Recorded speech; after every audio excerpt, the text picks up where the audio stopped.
دیکھیں جنہوں نے رہبانیت یا ترک دنیا سکھائی کہ دنیا کو چھوڑ دو،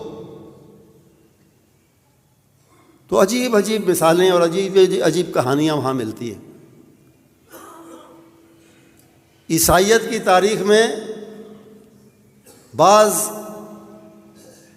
لوگ جنہیں وہ اولیاء کہتے ہیں، مانتے ہیں، سینٹس کا لفظ ان کے لیے استعمال کرتے ہیں، سینٹ فلاں، یعنی فلاں ولی فلاں ولی۔ ان کی عجیب حکایتیں ہیں۔ وہ دنیا کی لذات، جائز لذات سے کنارہ کش ہونے کو باعث ثواب سمجھتے تھے، روحانیت میں ترقی کا سبب سمجھتے تھے، بلکہ الٹا اپنے آپ کو ایذا دینا، تکلیف دینا، اسے بھی کار ثواب سمجھتے تھے۔